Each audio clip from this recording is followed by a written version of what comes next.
I think the engine's stalling out on me. Yeah, that don't sound right. Dang, got a lot more miles to go. Nah, it'll be okay, mate. You ride with Geico Motorcycle Insurance and got their 24/7 emergency roadside service. They'll be here with a tow in no time. Good, because these boots weren't made for walking. Those riding boots are pretty sweet. Oh, you like?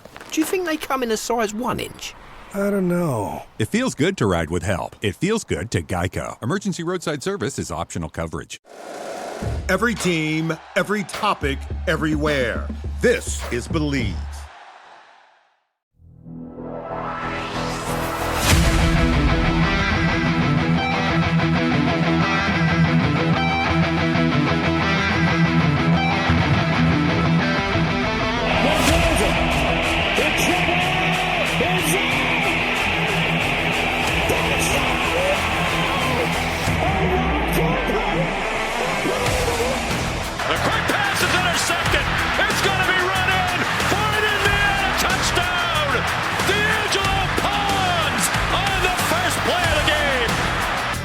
Get to the 8.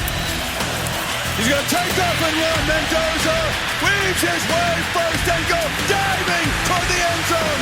Touchdown! Beck steps up, delivers downfield, intercepted! Jamari Sharp makes the pick that will clinch Indiana's first national championship.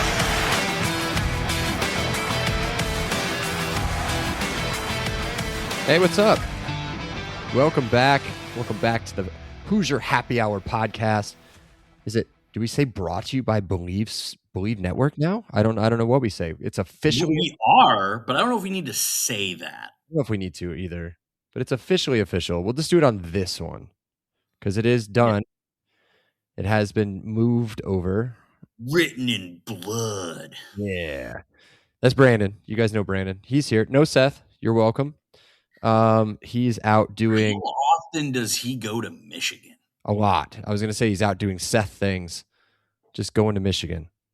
All the time. Like, if he doesn't have a second place up there, he needs it. I feel like he's there monthly. If he had a second place there, it would be his first place. And then this would be his second place. So yeah, no, it's better that we don't have it that way. So maybe it is. A little bit of program news. Obviously, all Big Ten teams were named by the media. I think Becker, Tucker, and Hardy made that, as well as some interesting and kind of halfway disappointing, halfway make sense news. Nothing has officially been announced, right, Brandon, as far as homecoming football game goes. But according to the IU website, the homecoming parade will be taking place on the 30th of October, as opposed to what is usually the third weekend or so. Yeah. So that lines up for Minnesota as our homecoming matchup instead of what we all thought was going to be homecoming weekend against Ohio State. What do you care? It doesn't matter, right? Doesn't matter to me, but I have a question. Yeah. And nobody cares. I should wait to the end, but I need to get this. I need to just ask you a question because you're going to decide my fate on this. So my 20th class reunion was this past June, right? Because adults are worse at this than you'd think. The reunion isn't till this fall. And the two dates are Northwestern weekend or Rutgers weekend. Do I vote for it to be on Northwestern weekend, Rutgers weekend, or am I old enough to not go to a reunion? You are deciding. I was waiting for this. The next thing out of my mouth was going to be like, don't go. Like, I didn't go. Chelsea just skipped hers, which she was in charge of. I believe that. No, that's the thing. Like, I'm semi-involved in the planning of it. So was she. Right? And then she said, I'm going to go to Cam's birthday party instead. So that's which is basically in your backyard. Like, my basically. son is having his birthday party in your backyard. Kind of. Yeah. Mhm. And then we're walking to Joe's afterward, I Bleav is what you said. So, but no, I if you have to go, I would vote Rutgers weekend, I guess. But I would put the majority of my metaphorical eggs in the don't go basket and maybe drop 1 or 2 in the Rutgers basket. 0 in the Big Ten opener at home night game. Friday night. Yeah. Friday. Yeah. Now, if everybody majority votes, which I would think there was only 6 or 7 people in your entire high school, if the majority of that votes for Friday, that's ridiculous. For Friday, then you're definitely out. But yeah, I don't know. It's your call, man. I don't want to tell you what to do. I would not go. I didn't go, and I'm perfectly fine with that. Your life moved on. Yeah. Anyway, so I thought since we were talking about when's homecoming, when's this, when's that, this would be the right time to bring it up. It's somewhat relative to what we were talking about. Yes. So well done. We can put it on the poll if you want. Let the listeners figure it out for you. I'm assuming it's going to come back the same way I just told you. Don't go. But yeah. But it's up to you. And I'm sure maybe, I don't know if your wife is peer pressuring you at all. But she would love for me not to go because then she doesn't have to watch the kids. There you go. I mean, that should be it right there. Wrap it up. Brownie points. Get brownie points during football season. Yes. You need as many of those as you can. Brownie points in football season. Well, I think that's probably the strongest argument. Yeah. I think guy math in that point is it's not that you don't lose brownie points. It's that you actually gain them by not losing them. Yeah. 100%. That's guy math. Yes. 100. That's a definition of guy math. Yes. Yeah. All right. What were we were done with everything at the beginning. Done. There's the news around the program is that it's Big Ten Media Week. Yep. And we'll cover today, everything. I Bleav, right? IU's days 1:45. Yeah. Sig spoke 2 hours ago. I was working, so I'll catch it on the social medias. But we'll cover Big Ten Media Day next week when after all the players talk and everything. Covering half of it now and half of it later doesn't make any sense. So. Yeah, and I don't know if we'll cover it at all. But it's up to you. I don't know if you watched it. I did not watch it. I've been watching like the reviews of it because today's the last day. Today being Thursday, July 30th. I've been watching like, oh, this is who spoke on Tuesday. So I'll do that again tonight when the kids go to bed. But what about while we're here, in case we don't talk about it in general? I know maybe we'll at least cover the IU side of it. What do you think about Ryan Day's comments about coming to IU? Did you see those? Yes, of course I saw those. I thought they were good, flattering. And I love it and I hate it. Everyone is just praising Indiana. Like, it must be the same reporter every time asking, what do you think about Indiana's season last year and how does that impact football or college football? And everyone is just, there's just so many compliments, so many one-liners that we could use in recruiting so much against other programs. But yeah, it's been nothing but flattering. I mean, right before this, Mike Loxley was pumped to be up 3-0 against us. Oh my God. Right? What a terrible, terrible quote. And then Pat Forty, who I've grown to hate, with an absolute slam dunk right on top of him. That was amazing. If you haven't seen it, just go search for Pat Forty on Twitter and you'll find it. But yeah, it's been sunshine and rainbows. Sig will do his best to get bulletin board material out of this, but right now it's been a ton of pats on the back. Yeah, I'll definitely watch his interview, right? Because there's never a dull moment in any of his interviews. So or the press conference. I'll watch that for sure. The rest of it is just kind of, whatever. So we'll see, I guess. And we'll see if we cover it or not. Or at least maybe we'll give you some bullet points. If you don't want to watch it, we'll recap it next week. So, all right, let's move on. That's not correct. This is game number 10 It's USC. Takes place Saturday, November 14th in Memorial Stadium, Bloomington, Indiana. TV not decided. The line is decided as of now.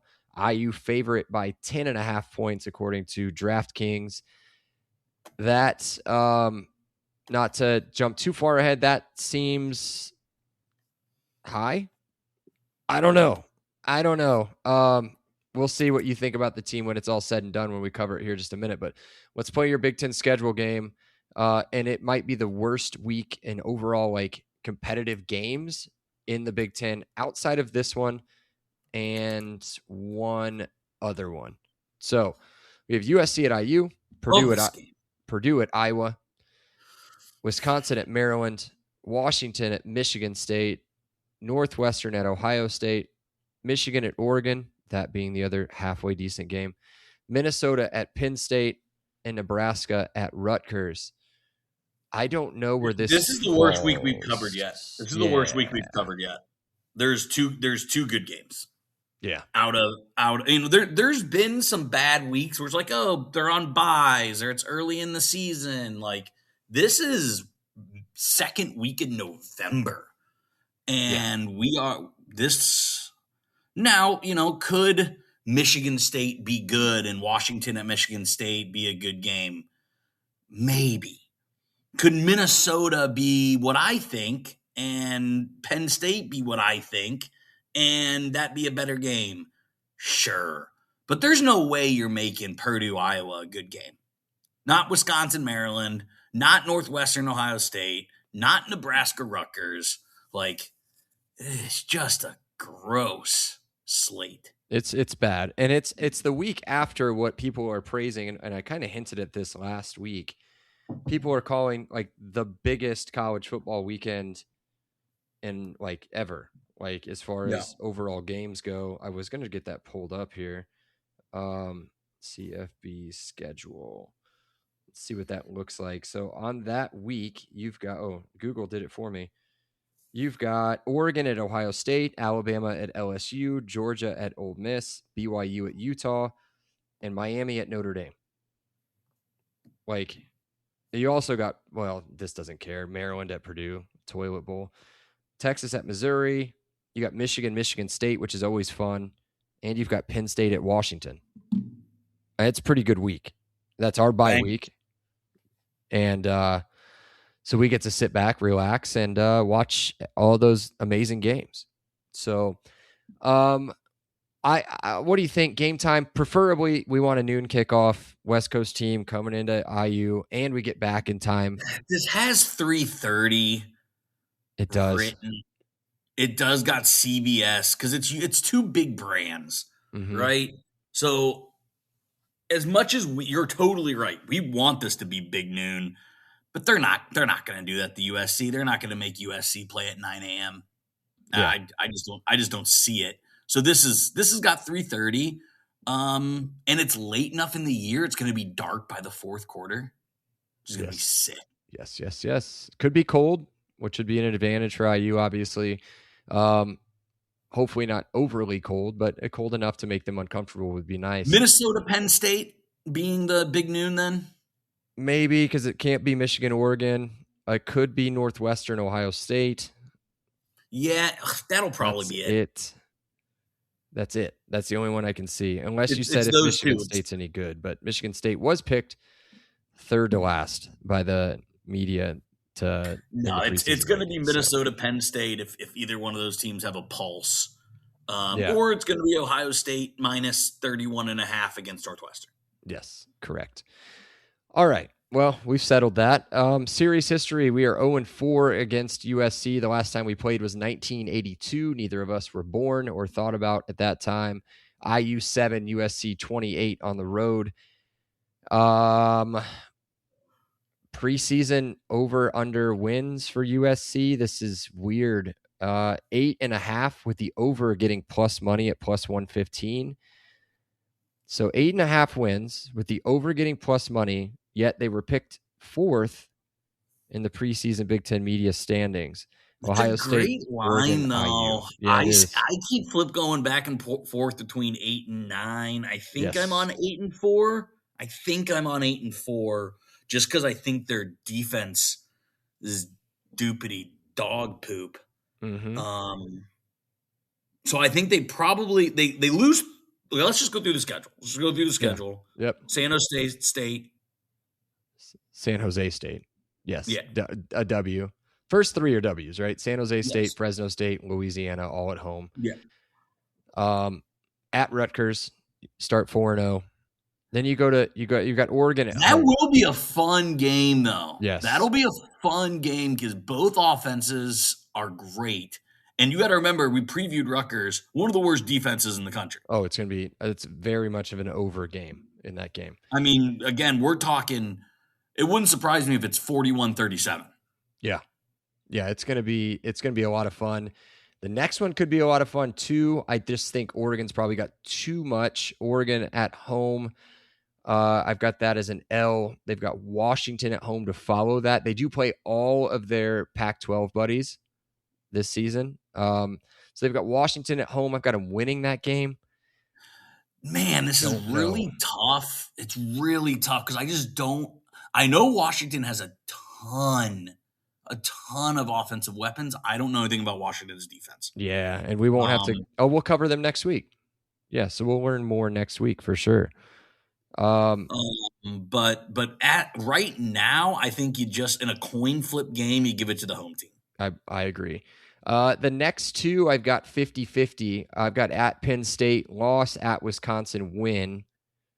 So I have them beating Penn State, losing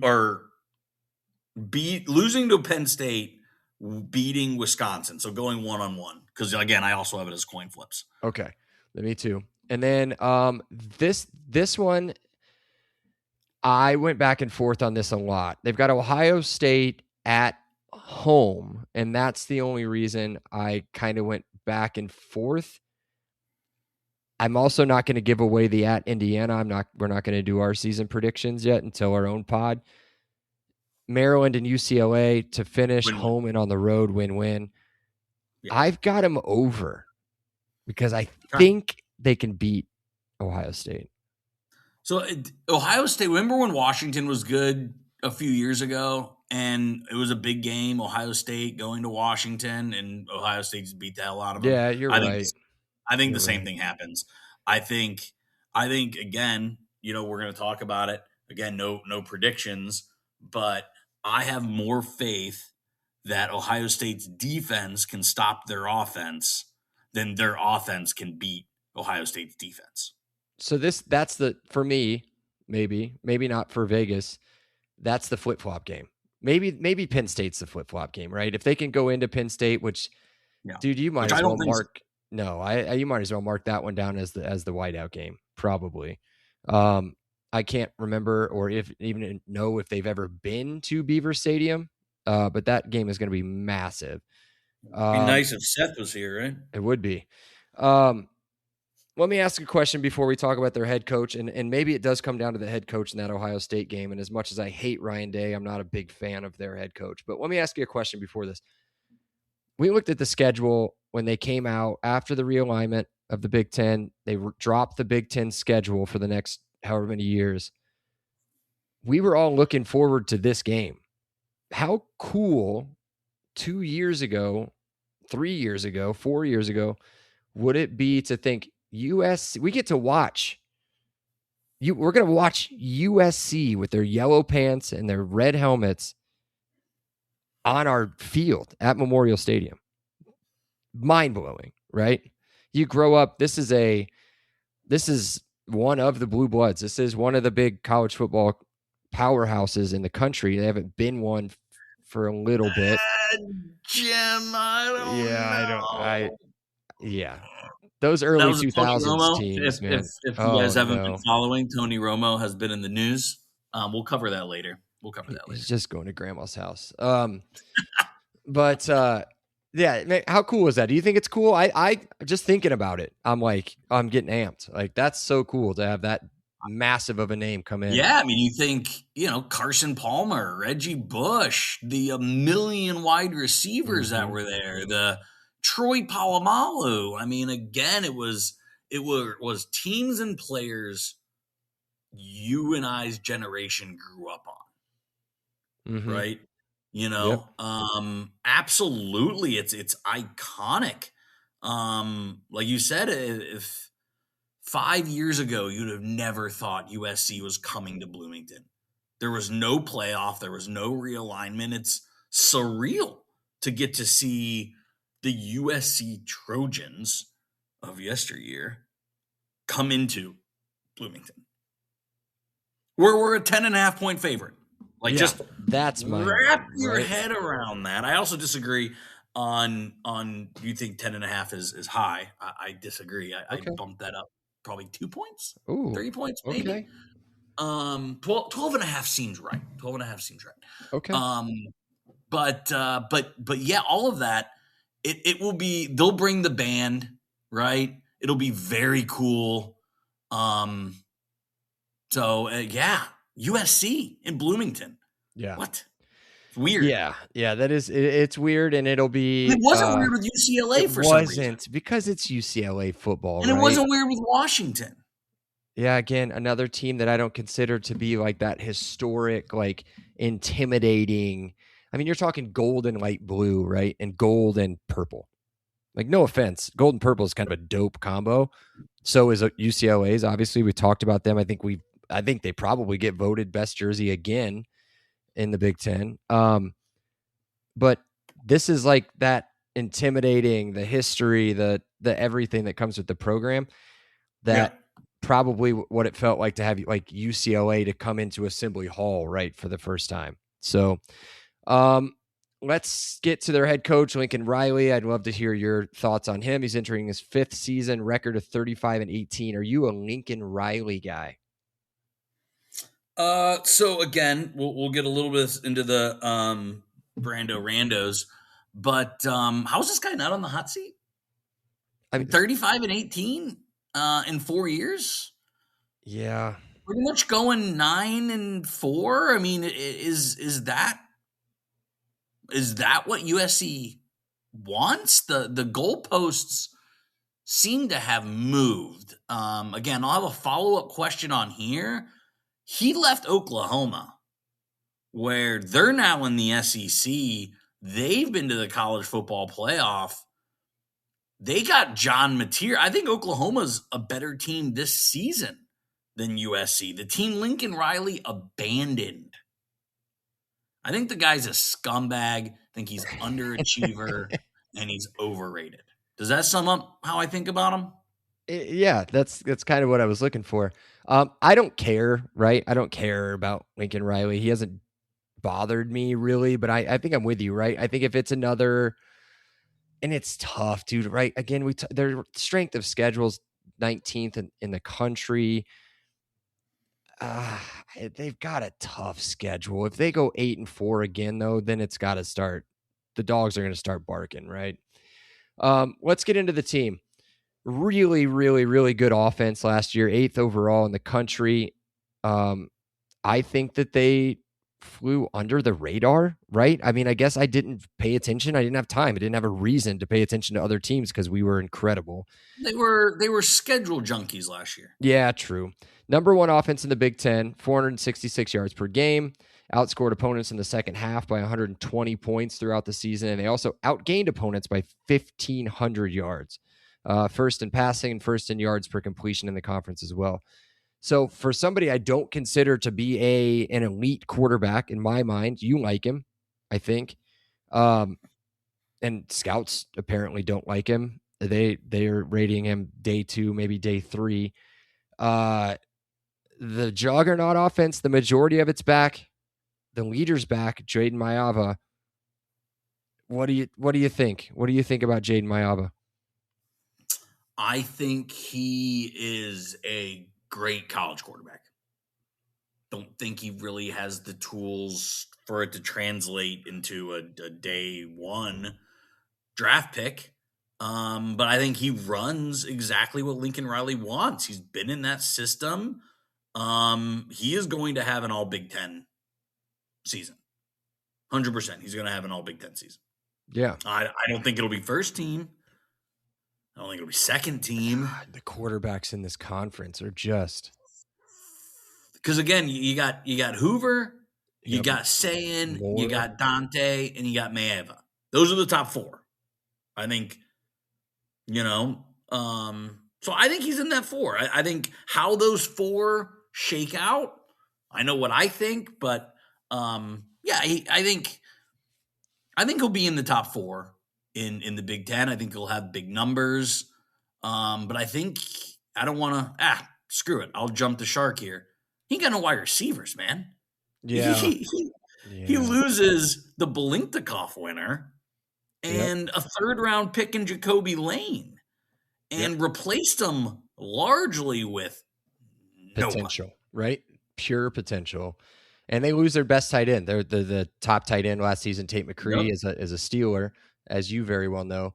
I've got a quick, the ESPN used to do it. Maybe they still do it. I just don't watch ESPN as much anymore, where they black out the player's face or like his silhouette, right?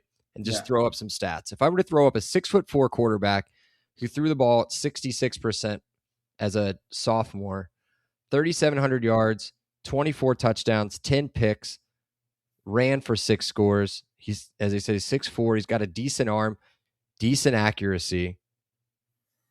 You'd think he's pretty day one. I mean, those are pretty dang good numbers for I think he was a true sophomore. So I don't know, man, because a lot of this, and it leads into the next point, a lot of this offense was carried by massive plays. You had tons of tons of deep balls to Mekhi Lemon, Jacoby Lane. The one layover is or leftover is Tanuke Hines, who averaged 16.5 yards a catch. Is it sustainable? I don't know. We'll talk about kind of the teams that the good teams that they played against and how they kind of struggled, but they never really struggled to move the ball. Now, what I think they need to focus on, in my opinion, by the way, they bring in Terrell Anderson. I know that's not a name a lot of people know. He was kind of a big deal coming out of high school, went to NC State. Now he's transferred over. He's a 3rd-ranked wide receiver in the transfer portal. I'm with you, right? He's not overly tall. He's not overly fast. He put up decent numbers at NC State, but they were a pretty good offense. I don't know. Their running backs scare me a little bit, right? You've got King Miller, who's coming back from last year, and you've got Wayman Jordan, who was hurt last year, also coming back, but they both averaged 6 yards a carry. So can we go back to the Jayden Maiava, and because I'm up on NFLDraftBuzz.com. Yeah, here we go. Love.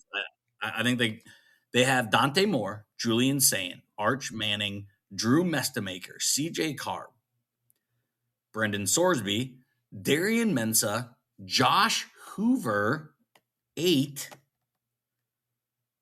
Nico from USC, DJ Lagway, and then Jayden. They have him the 11th quarterback going in the 4th round with an overall ranking of 100 on the dot.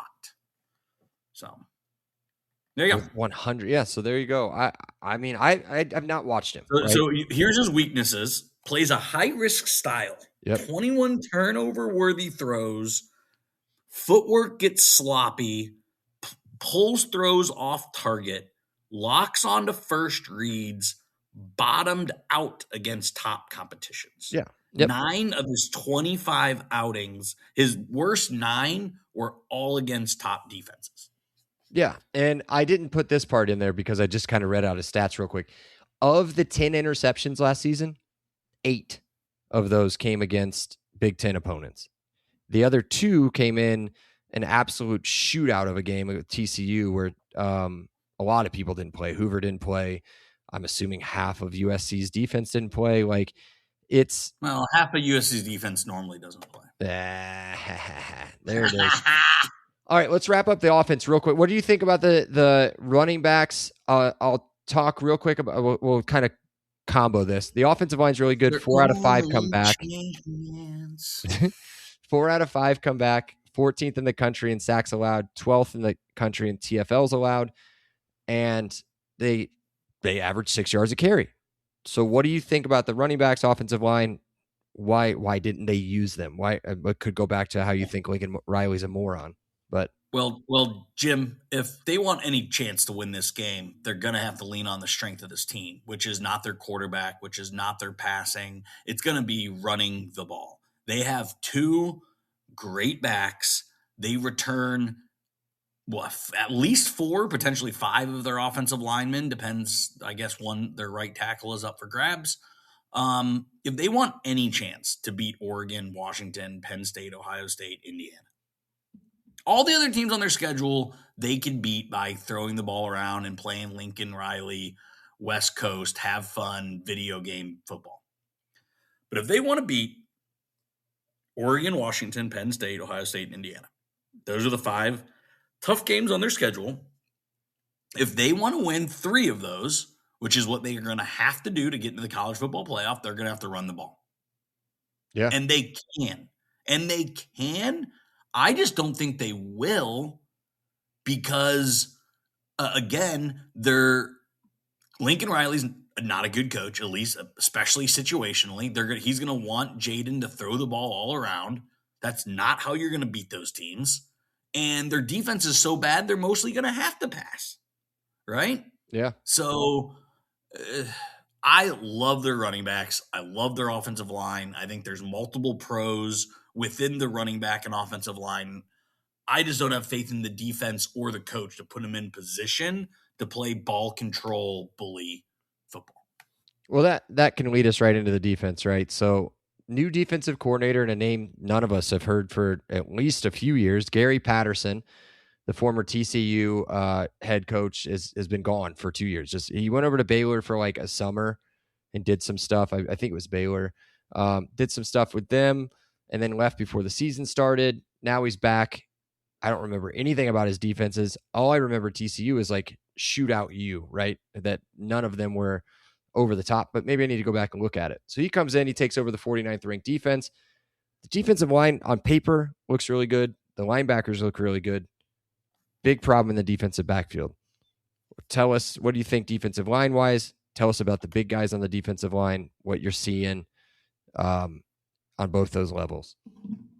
Yeah. So, again, this is a point where I like their pieces more than I like their unit. I think they have some NFL guys, I think, at the first 2 levels, which is what you want to see. I really like, oh my God, I'm blanking on the guy here. Devin Bryant. There we go. He's going to be really, really good. Desmond Stevens, another linebacker, is going to be really good. Jaden Walker, Elijah Newby, those are some other guys. But they ultimately can't get to the quarterback. They struggled kind of finishing plays. So they're going to need to create turnovers. They're going to need to get sacks. And I don't trust a very old DC and Lincoln Riley to pull that off. Yeah, and we'll get through there, right? So you talk defensive tackle, Jayden Maiava, who's a monster inside, 6'5", 295, stud defensive end, right? Cameron Crawford, set 5.5 sacks last year, 10.5 tackles for loss. They bring in some names you guys might know. Penn State transfers Zariah Fisher. And then they've got Braden Shelby on the other side of the defensive end who returns from last year. Linebackers are deep. Leading tackler comes back, Desmond Stevens. The Washington transferred Devon Bryant comes in. He was really good. Yeah, and 2 other returners come back as depth pieces, or maybe they fight with Bryant for the second starting spot. But there's depth there at the linebacker position. There's depth at the defensive line. The defensive backfield, from what I've read, they have to replace, or they're replacing or bringing in 9 new players. 9 new players at the defensive backfield. They got a stud safety. Didn't even bother talking about him because I'm about to talk about this. Their problem on defense, third downs, they allowed 40% third down conversion, 82nd, bottom half of the country. But what did they do against the good defense? Exactly. Or the good offenses, right? Good so offense, Illinois surprised me. 78th in total offense last year, but they gave up 502 total yards and 328 yards passing to whatever his name was, Luke Altmaier, right? Who was sacked how many times, Brandon, against IU? 9 times. 10? 9 times. Maybe 10 times. I think it was 9. They went CJ Carr. Well, CJ Carr didn't do much. They lost to Notre Dame. CJ Carr 13 or Notre Dame 13th overall. They gave up 306 yards rushing to a very, very good rushing attack with Jeremiah Love. Gave up 442 yards total. Lost at Oregon. 17th overall offense. Gave up 436 yards total. In the 4 losses total, you don't even have this on your outline. They gave up 120 more yards per game. They allowed 400 yards per game in their road games. Do you want to know what their road games were? I'll read them backwards from most impressive to least impressive. Oregon, Nebraska, Notre Dame, Illinois, and believe it or not, Purdue. 400 total yards. They are on the road against us? Yes, that is correct. Okay. And none of those offenses were close to, maybe Oregon, were close to what IU can do on offense, at least last season, right? I mean, historically good offense. Overall, though, to me, maybe you talked me out of it. I wrote overall pretty good. No. But I don't know, man. But you're right? No. If they can beat good teams on their schedule, or at least 2 of those top 4 you've named, IU, Penn State, Oregon, Ohio State. If they can beat 2 of those teams, I think you're right. I think they could sniff. They'll sniff the CFP. But it all comes down to that defense. It has to come down to that defense and if they can cover the pass or not. What are your thoughts? I like them better to go 7-5 than I do 10-2. Dude, you might be right. I think it's 8 or 9. I think, again, Vegas knows. We've disagreed with the lines. We've agreed with the lines. I think this is probably the best line we've come across, But I see 5 losses more than I see 10 wins. Because I've actually talked myself, Jed Fish versus Lincoln Riley, it's Jed Fish all day. Williams versus Maiava, I'm taking Williams. Ooh, that's a stretch. I don't know. That's who Lane wanted. Yeah, Lane didn't even want Sam Levitt. Didn't even want Sam Levitt. He wanted Showtime sales and he didn't get him either. So, I mean, he would have had Williams, right? Had it not been for Washington throwing a fit and trying to sue him. But yeah. So overall, you're not on board. I'm wary, man. Their offense looks like it could be pretty good, but we'll see. We'll see, right? I mean, we'll see how it all shakes out as the season goes on. As again, they have to play a much tougher schedule this year than they did last year. So we'll see if they can beat any good teams. That was quick. We got through there 37 minutes without Seth. It goes a lot faster. Because he doesn't. I have 7 randos. Ooh, 7 randos. That's a lot of randos, boys and girls. All right. And you didn't waste any of them at the beginning. Didn't waste any. Okay. Well, let's see what you got. So I'm going to bounce all around from sports to not sports to college football. So just stay with me. I'm going to do my best. IU is playing the Trojans. Okay. Yep. Which hail from Troy. Have you seen the Odyssey? Or do you have any interest in seeing the Odyssey? I only have interest in seeing the Odyssey because so many people have interest in seeing the Odyssey. I don't know what it's about. It's about the book, The Odyssey. Okay. Did not read it. By Homer. I think I was supposed to read that in high school and did not read it. You were a very good student in high school. I was, but I did not read books a lot. That's because you can't read. Dang it. You're not supposed to tell people that. But yeah, so I would like to see it. I've heard very good things, but it's also like 3 hours, right? It is. It's a very long movie. Oh my goodness. All right, where are you going with this? Hey, this is a rando. Does it need to go anywhere? That's true. Second question to this. Have you seen the movie Troy with Brad Pitt? I have seen that movie. The movie's awesome. Yes. Movie's awesome. Love it. It's a bad movie. You should have covered this in a other podcast. But Troy is great. It's so dumb, but it's so fun. Okay. Yeah. So that was a non-football question. Let's jump back to football. Do you think USC is forever in the Big Ten? I do, because I think that there's nowhere else to go. Where else are they going to go? Well, if you're not going to go to the SEC, that's it. Those are the two major conferences.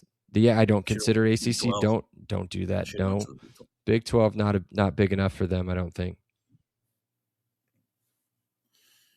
So do you think because their move to the Big Ten has cost them? They've lost more games than I think they want to lose. It's hurt them in recruiting. I think overall, if you would ask USC fans and USC administration, I would think them going to the Big Ten has been a net loss.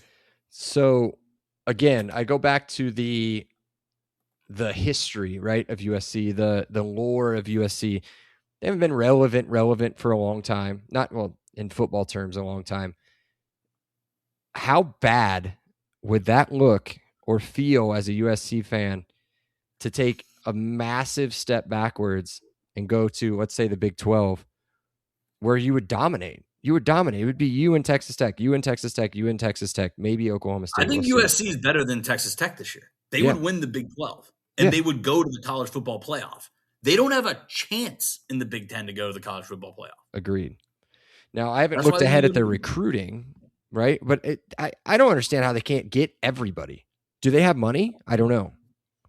But they have Snoop Dogg. Does he not give any money to? I guess he probably didn't graduate from there, but he's a fan. I don't know. I'm with you, though. I could see why they would want to move. I just don't think realistically it's a possibility. Teams don't leave conferences. Let's just be honest. That doesn't happen. Yeah. It's a video game thing. It's not real life. But I think everyone would admit USC moving to the Big Ten has been bad. Do you take at all that they were Notre Dame bait? Did the Big Ten add USC because they were a big market, a big program, but was any of it Notre Dame bait?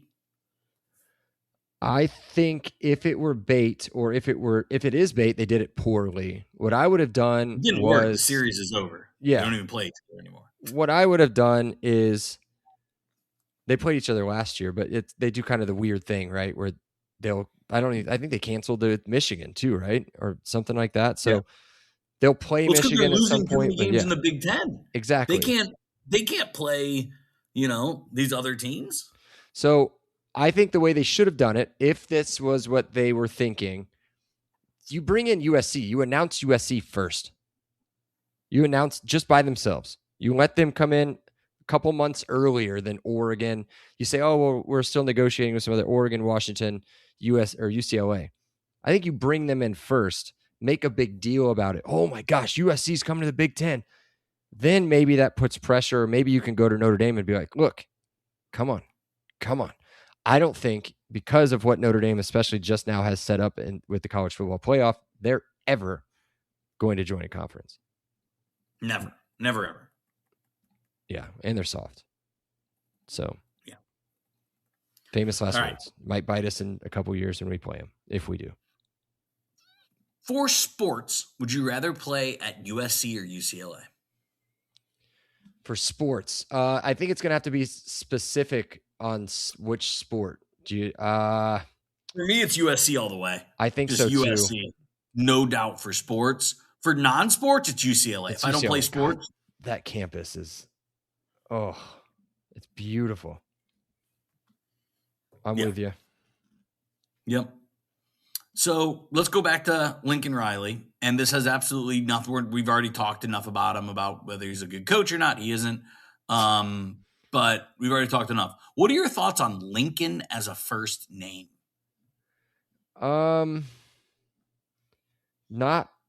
not my favorite. I'm not a big fan of like, I don't know. I don't know. I don't hate it. It's a bad name. It's okay. It's a bad name. Okay. All right. I knew that's where you were going with it. I didn't think you thought it was a great name, but no, I don't. And that's not because we have friends who have a son he's a amazing kid. He's a great kid. They don't listen. It's fine. They don't. I hope. I don't know, Jim. And if they hear that, I'm not sorry, but I don't love the name. I don't love the name. Oh my gosh! All right. We're gonna talk our favorite alumni. Okay. You ready for this? Yep. Favorite IU alumni, Heather Dinich. Okay. A week ago said IU is not making the playoff. Oh my god! And she got hosted. She's on ESPN yesterday. Complete 180 and says IU can win back to back. How bad does she suck? Dude, I'm gonna be honest with you, and this is gonna be an easy path for me to take.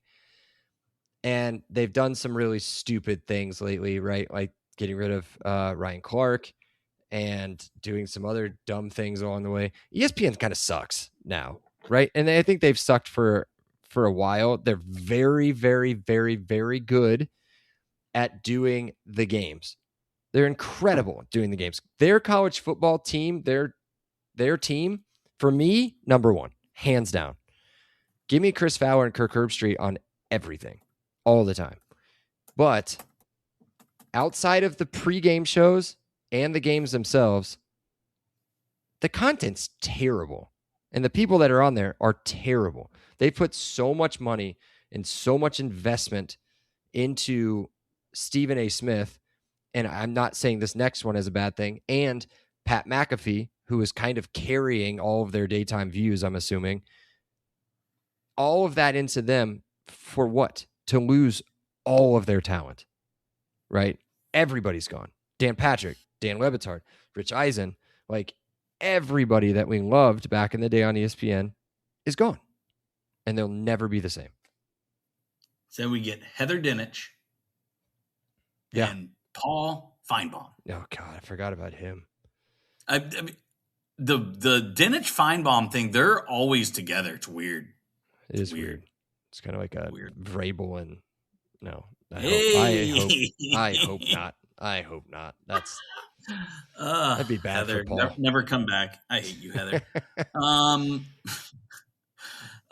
Last question I got here. All right. So you've talked to USC has not been nationally relevant. At least 15 years. I can't remember the last time. I'll have to go back through their schedule. ChatGPT it, ask it while I'm, doing my filibuster thing. Yeah. They haven't been relevant in 20 years. Right? Mm-hmm. And it's been way too long on this pod since we've dragged Florida State. So my last Brando's Randos is Florida State the next USC. Because they're not winning anytime soon. They're going to have a losing record again this year. They're going to fire their coach. They're in the ACC. They have no money. They have no recruits. USC, for people our age, still remember USC. Mm-hmm.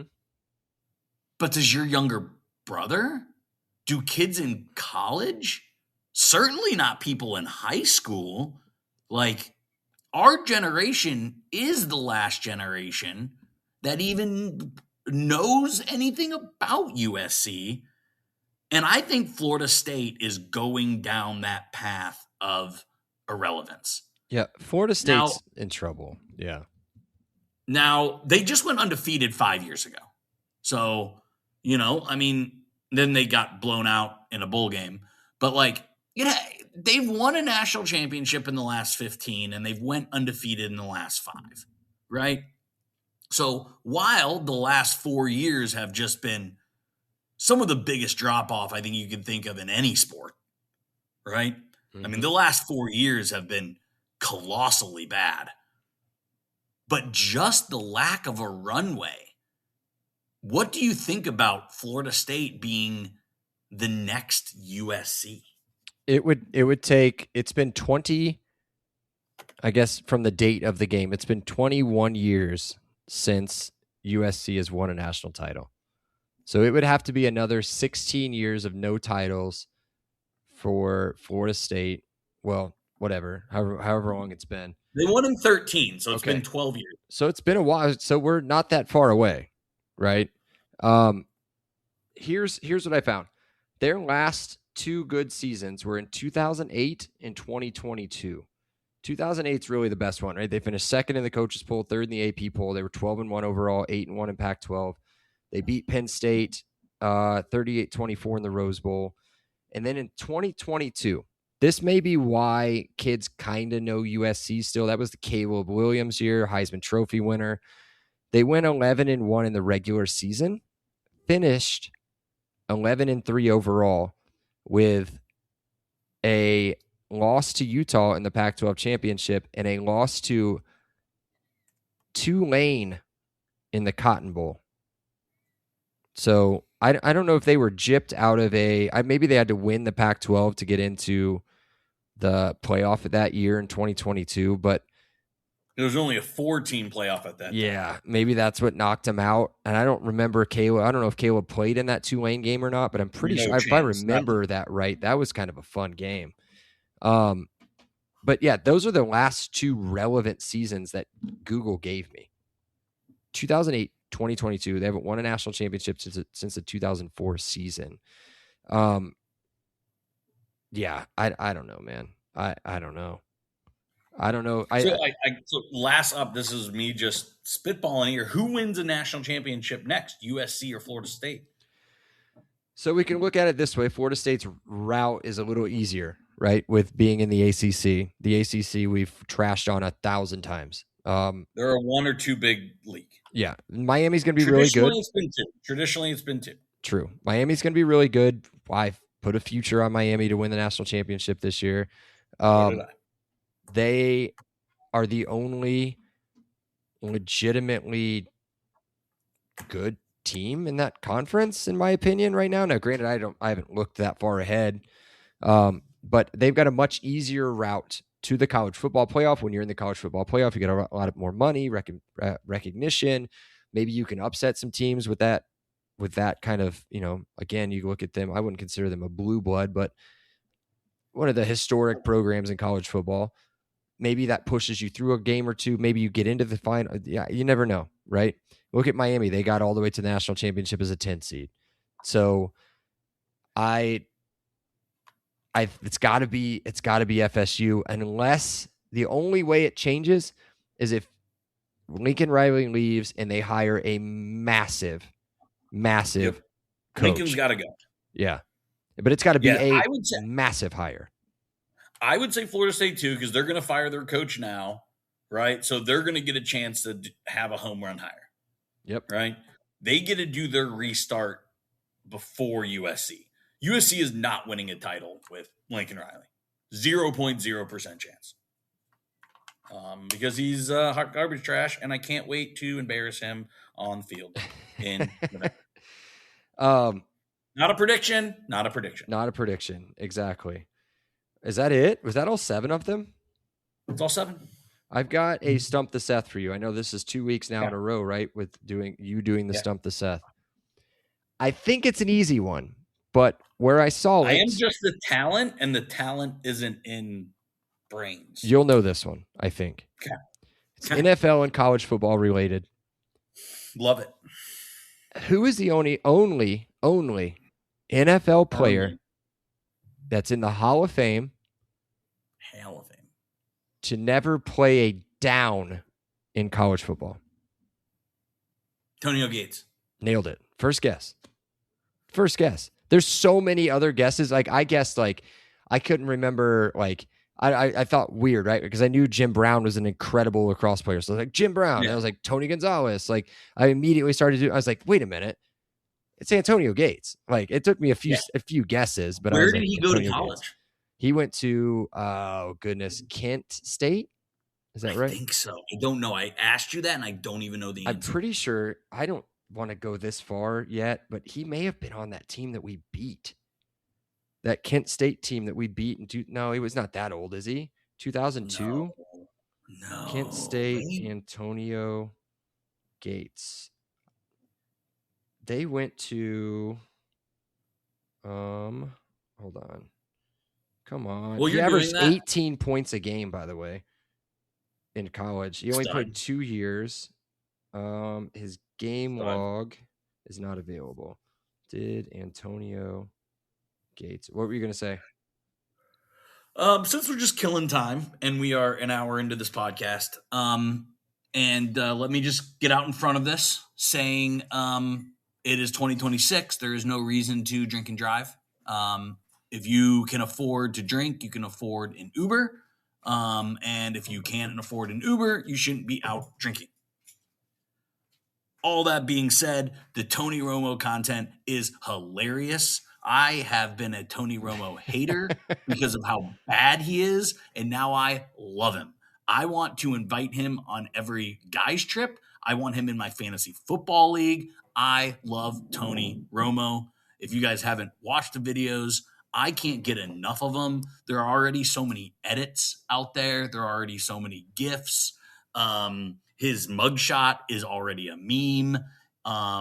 If you are in the sports content arena, this is absolute gold. Mm-hmm. Tony, you open door policy. Anytime you want to come over and take an Uber here, hang out, have some drinks, you are more than welcome. That's right. Anytime. It is really good. We disagree on which one's the best. I'm with you. The stretching in the at the police station is amazing. I'm a big fan of the initial pullover because he is totally cheesing the whole time. I thought maybe he was going to talk his way out of it. He tries to. Again, not funny, but funny. So let's circle back. Or unless you got more. No. Okay. You go ahead and do your Antonio Gates thing, and then I have one more thing on it because my wife just sat down in front of me, and her and I disagreed on the Tony Romo take. So you go ahead, give your Antonio Gates thing. I'm gonna do if anybody's seen Grandma's Boy, it's the I am a genius, right? Yep. Antonio Gates played against IU March 23rd, 2002 in the Elite Eight of the NCAA tournament. He had 22 points and 8 rebounds in an 81-69 loss.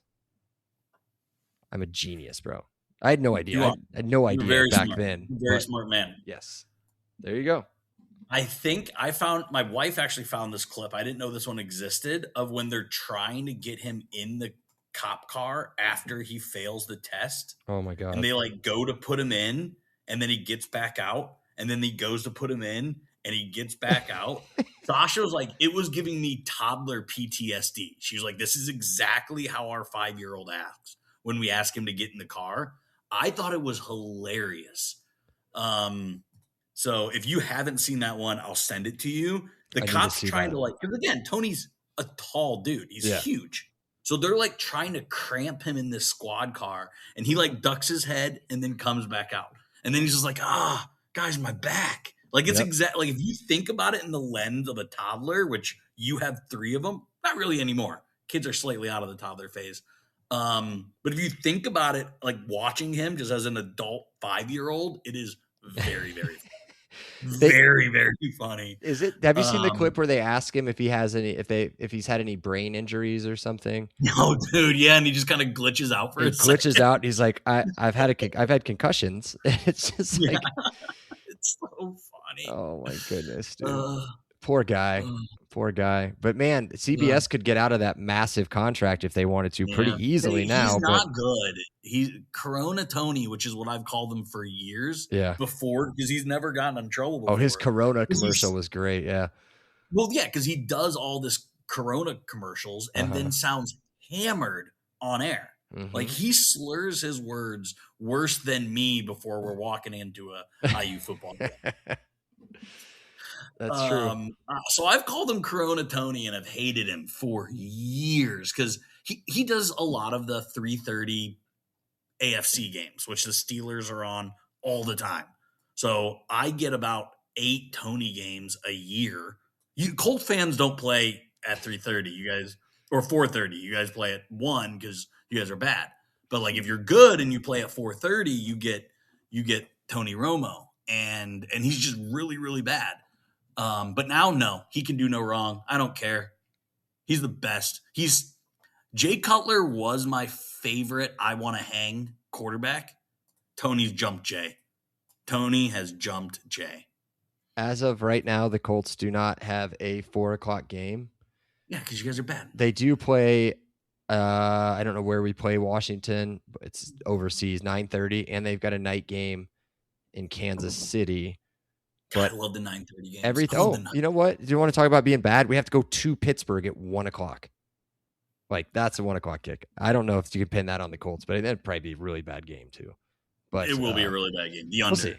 If Daniel Jones is still there and slinging it, maybe it'll be half decent. But if it's down to AR at that point, I may not even watch it. So, all right. That's it, man. We blew 25 minutes on that almost. So, randos, baby. Randos. The randos will get you going. Get the juices flowing. Yeah. If you got a Trojan, it's not an issue. Exactly. Yeah. Nice. That just hit. Stomped all over it. I wish I could go back and lay out. Yeah. What's next? Who's next? Washington? Washington's next. Yeah. Yeah. Until next time. Cheers. Brandon already said stupid things, so we're good. See ya. Bye. If you like the show, please take a moment to rate, review, and subscribe. It really does help the show to grow. Thank you for listening.